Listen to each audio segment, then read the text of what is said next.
Well, while South Africans were focusing on the Madlanga Commission, the parliamentary ad hoc committee showing crazy things happening in the police department, politics, crime bosses. In the United States, there were some big things happening as well, as far as our country is concerned. Brent Bozell III has made his appearance before Congress, before the Senate, and we will be talking in a moment to Josh Meservey, who's with the Hudson Institute. Josh focuses on Africa, African geopolitics, and counterterrorism, and he'll be giving us some insights on that and some other issues that are of interest at the moment.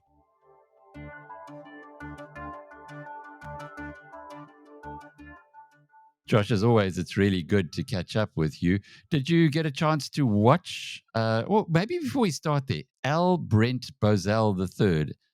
We don't get names like that in South Africa. Tell us a bit more. Yeah, there aren't too many names like that in the United States, even with the broad variety of names that we have. Yeah, it's interesting. I don't know what his heritage is, but yeah, it's a bit of a unique name. And he's a Texan, is he? I believe so. Yeah, he's I don't know for sure, but he's a long time conservative media hand, let's say. So he's been in that industry for decades. That's really his background. Um, so he, a bit of a different, maybe unorthodox in some ways of a background for even a political ambassador, but that's his background. It's a heck of a business that he's created, the Media Research Center. I was just having a look at it. It's been going since 1987. 500,000 members, 12 million Facebook friends or fans, 500 million impressions every week. He's got a big business there. You wonder why he would give that up to come and spend a bit of time in little old South Africa, where I don't know how many friends he's going to have, but he certainly is going to have a few more critics. Yeah, I don't know either. I don't know him, so I'm not sure if he has a personal interest, a pre-existing personal interest in South Africa. I assume he does. And South Africa is a beautiful country. It's lovely to visit. I always enjoy visiting, but yeah, it looks like it could be a really hard tenure for an American ambassador, given the difficult situation that exists between the two countries. So it may not be particularly relaxing.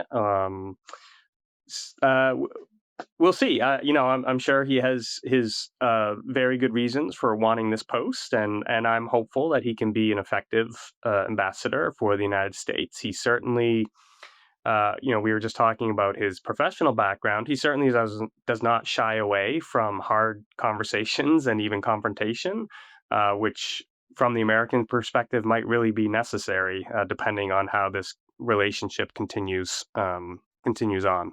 It's a great governance process that you have in the US.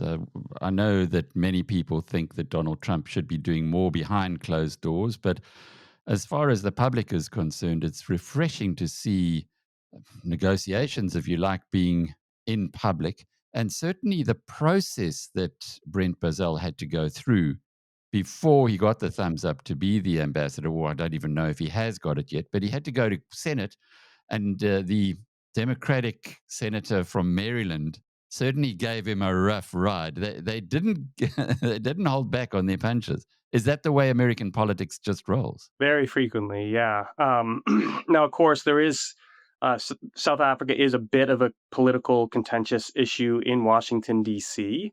Not nearly as much as some other issues, but there is some politics attached to it. That's not always true. So in fact, it's somewhat rare, I would say, for an American ambassador to an African country to face sort of stiff questioning, let's say, because generally they are not particularly controversial posts that they're being sent to, or let me say, there are not political issues attached to the country in question. So South Africa would be an exception here.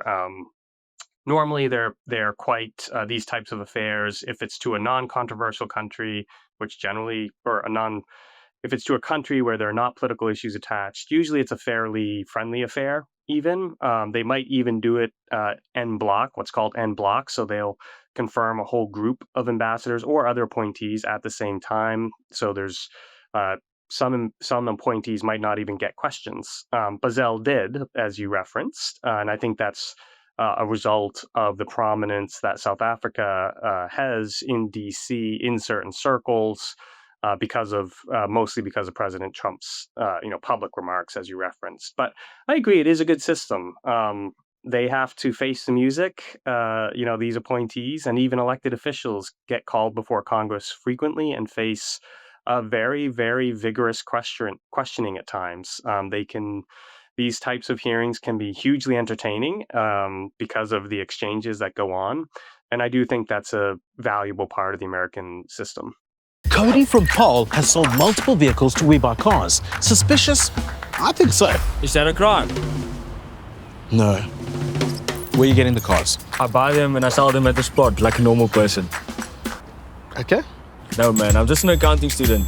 I know a good deal when I see one. That's Excel meant. What's more stressful, tax season or selling a car at We Buy Cars? Tax season, obviously. We Buy Cars, the easiest way to sell your car by far. So what happens next? When will the US have an ambassador in South Africa? So I don't know if an official date has been set. Generally, once confirmation happens, the process does move fairly quickly. So I was in DC yesterday and ran into a ambassadorial appointee who had just been confirmed, and he is leaving today. So his timeline was, I think, a week and a half or something from the time of confirmation to deployment, let's say. I think that's somewhat typical, but there's a lot of different variables that can intervene, including whether the ambassador has to wrap up the personal affairs, or so I think the timeline can shift around a little bit, but it is generally, I think the feeling is they want them to get out there as quickly as possible once they're confirmed. That's their job, to be out there. So what can South Africa expect from the new US ambassador? I think he will very faithfully communicate the U.S. government's priorities to the South Africans. I think, I assume that he will. I feel quite confident, actually, that he will be there with an interest to improve the relationship if possible. But that does not mean a bunch of concessions from the Americans to the South African government. The pretty strongly held view in Washington within the current administration is that South Africa has to make concessions, substantive concessions, before the relationship can improve. That is the goal for the relationship to get better, because I think everybody wants it to be, and nobody believes that it serves either country's interests to have a really rancorous relationship. But there's also this sense that unless the South African government is willing to take some substantive measures, the relationship cannot improve. It's not in the U.S. national interest to allow the status quo to continue on, as it has been for years, really. So I think he will press for those types of reforms and decisions from the South African government. It'll be really interesting to see, what sort of level of access he gets within Pretoria. That'll be something interesting to watch. I assume he'll be received at high levels, but I don't know for sure. I think it's positive that will be an American ambassador on the ground to speak very clearly and communicate quickly, hopefully, to the South African government, and maybe cut through some of the confusion that South African government claims to have over American desires and for the relationship, and what we want to see, the types of actions the U.S. wants to see from the South African government to improve the relationship. But there's a lot of unknowns here, and we're in a bit of a wait and see game. I guess those unknowns just became a little bit more complicated for South Africa after what Donald Trump and President Key have managed to put together in South Korea, it is normalizing the relationship between the US and China. And China, of course, being a friend of South Africa's, and yet South Africa's relationship with the US is not by any means mended yet, although Cyril Ramaphosa, our president, is today, we have a piece on Biz News today where he's talking about he expects that there will be some kind of finalization on the trade deal soon. Is what happened in China possibly going to allow something quicker for South Africa, or are those substantive rules that you talk about, or the substantive changes, just so important that it doesn't matter what Pretoria says at the moment, they aren't going to be able to get any breaks from Washington? Yeah, I don't think what happened between President Trump and excuse me, President Xi will affect the negotiations around between the U.S. and South Africa.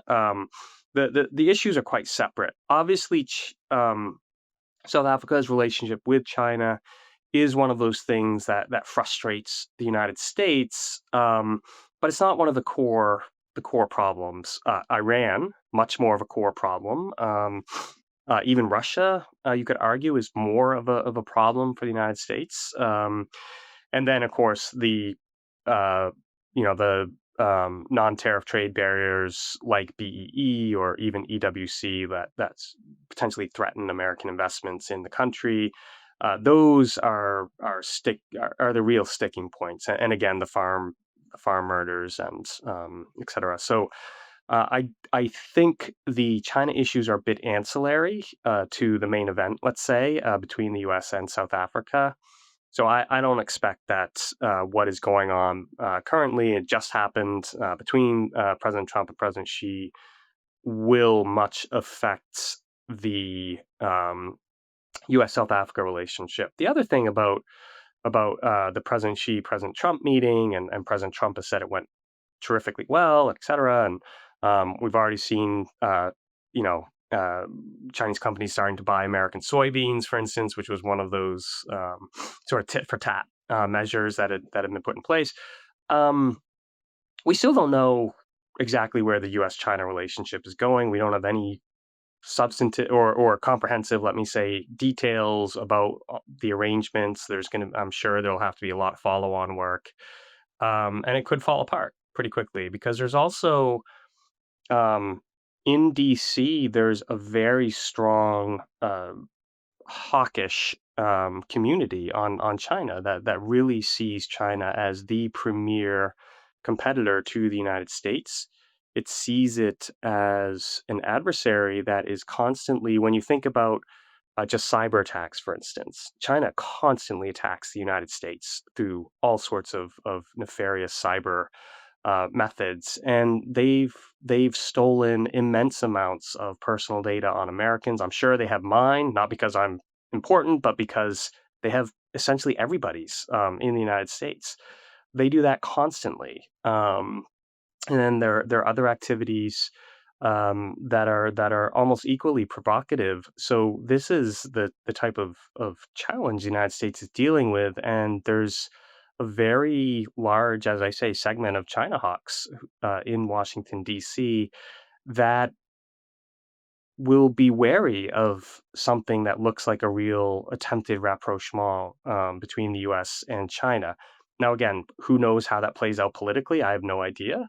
But I think that there's still a strong current in Washington that will resist a real, strong thaw between the U.S. and China because of this sense that I think is very well founded. In fact, this proven this phenomenon of just almost constant Chinese attacks in various ways against the United States. Moving back to the southern African region, there was a lot of excitement over the weekend when Mozambique announced that the Total Energy gas plant, the 20 billion rand project there was going to now continue. The force majeure was out the way. They dealt with the Islamist militarists, and all was looking well. And then this morning, ExxonMobil, who just around the corner from Total, with an even bigger project there, a $30 billion project. And just for those who haven't been following it, these two projects will double the size of the economy in Mozambique. So they are hugely important to the Mozambican economy. This morning, they cancelled the press conference, the Financial Times reported that they cancelled the press conference yesterday, and that now they aren't going ahead or have not pressed the button to go back to building that project once more, because the feedback that they're getting is that there are people being murdered, and the Islamist militarists are stepping up their efforts there. This is something that would fall very squarely in your geopolitical, African geopolitical basket. What do we make of all of this? And is there any light at the end of this very dark tunnel? Yeah, right. So as you noted, Total lifted force majeure, so they're now actually obligated to move ahead with the development of their project on this massive natural gas field in northern Mozambique. Um, it is still unstable. It's hard to say any otherwise. The Rwandan force that is in northern Mozambique has been effective at securing some of the parts of Cabo Delgado that they're in, but they're not everywhere. Obviously, in the north, and other forces have not been nearly as effective as the Rwandans. Um, so it's and this group, which is known by various names, even including sometimes Al Shabaab, even though it's distinct from the group in Somalia. Um, it shows no sign of going away. This will be, I think, a group that remains a problem for many years, likely. Uh, if you look at the terrorism issue in that region, but even all across Africa and even beyond in the Middle East, etc., it's really rare to actually wipe out a terrorist group. Even you can damage them, you can suppress them, you can push them back. But we have groups now that have been um, active for well over a decade, unfortunately. Now, sometimes they'll rebrand, they might merge with another group, for instance, but they don't. Uh, Again, very few instances of, at least in our current context, of terrorist groups just disappearing. We can think about the ADF, another Islamist group that operates nearby in eastern DRC, and at one point was even linked with the group in northern Mozambique. They've been operating for 15 years or something like that, and they don't get much attention, but they're extremely brutal. They will and they've killed tens of thousands of people at this point. Um, so these groups just they linger on, because there is an enabling environment around them that allows them to recruit quite easily in some cases. So in Mozambique's case, this is it's a badly mismanaged country in many ways, or has been traditionally. Now maybe it's improving, but um, the people in the north feel very disenfranchised from the government that is in the south. That is traditionally a political opposition stronghold, and they have been treated accordingly by the powers that be, the political powers that be, in Maputo.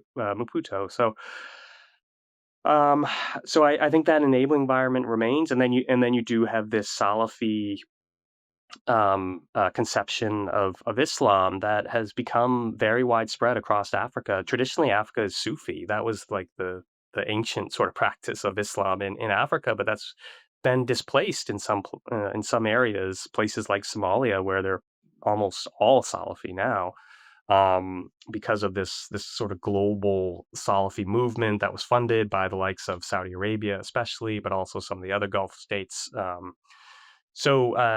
you have, and I'm not at all suggesting that all Salafis are terrorists. That's not what I'm saying. But all Islamist terrorists are Salafis. That's the distinction. So, with the exception of the Shia groups, let me be clear. So this is a long-term challenge. There are no easy or quick solutions. So I think this group will remain a problem in northern Mozambique, and it's going to be difficult for these oil companies and these other hydrocarbon companies to operate unless they have probably an army like Rwanda that's just providing constant security. I'm sure they didn't work that into their budgets when they did the project initially, and it has been so postponed. Should have been on stream in 2018. The Total project still waiting. So Total has to do it. They have to go ahead. What about Exxon? They haven't. Well, they were supposed to also pull the trigger and didn't. So would they sit on the fence for a while now? Yeah, I don't know exactly what their reasoning is. I suspect that they are probably looking for further security guarantees, or some sort of security development that can give them a little more confidence in their ability to develop their share of this field, without facing attacks from this very nasty Islamist group. It is it's somewhat capable, unfortunately. So that I would suspect that is the issue. Although I don't know all the details. It's possible they're in a political argument with the government. Maybe there's a disagreement on a contract or a regulatory disagreement. That happens all the time as well. So I guess we'll have to wait for a few more details about Exxon's reasoning on this. But yeah, it's an immense gas field. It could be an extraordinary resource for Mozambique, of course, but also for the world energy situation. So you don't just walk away from that type of resource easily. So I think Exxon is will. I'm just purely speculating here because I truly do not know their reasoning, but I suspect that they would want to still have their stake. I doubt they would want to surrender that. But they clearly are not totally comfortable for whatever reason. I suspect it's a security situation, but maybe there's other reasons they're not totally comfortable in proceeding right now. Of course, it has many implications for South Africa, not just the 10 to 12,000 people from this country who will be working on those projects, but if Mozambique is continuing as a poverty hub, then there will be continued illegal immigrants coming into South Africa, and you can't be an island of prosperity or relative prosperity when your neighbors are struggling, because they're just going to swamp you eventually. So there's a lot at stake here. Should South Africa not also be playing a bigger role?